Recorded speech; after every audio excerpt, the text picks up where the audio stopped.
Je vais en profiter pour faire une leçon de métaphysique. Il n'y a pas d'origine à l'enseignement. Il y a un but.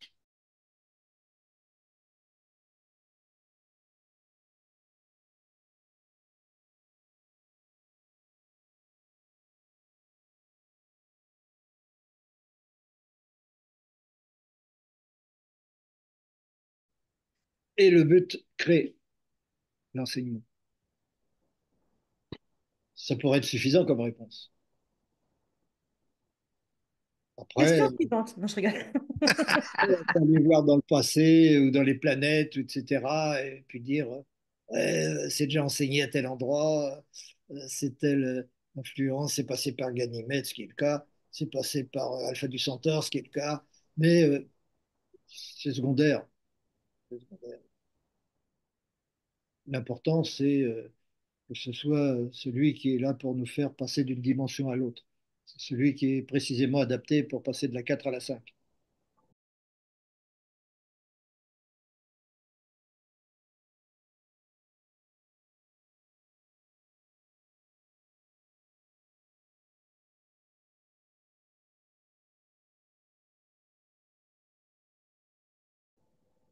Et après, cet enseignement ne change plus beaucoup. Il change dans les pratiques, il change dans les conséquences, il change dans tout ça, mais sur les principes, il changera très peu. Il n'y a plus de recherche dans les Hautes-Serres.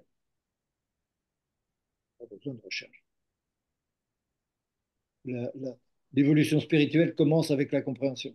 Elle commence avec la connaissance. C'est pas un aboutissement. Pour un humain de la 4D, il est toujours à la recherche de la connaissance et de la science et de tout comprendre, etc. Et puis quand il y arrive à comprendre un petit peu, à force de méditer ou à force de faire des choses comme ça, il dit ça y est, je suis devenu un maître, j'ai réussi, je suis abouti, c'est merveilleux, je n'ai plus besoin de me réincarner, point final.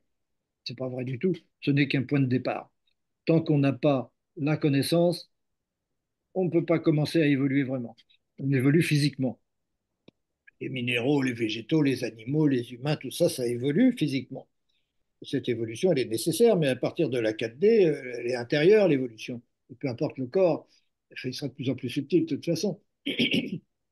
Mais on vit à ce moment-là avec la connaissance, et ce n'est que le commencement de l'évolution spirituelle avec cette connaissance.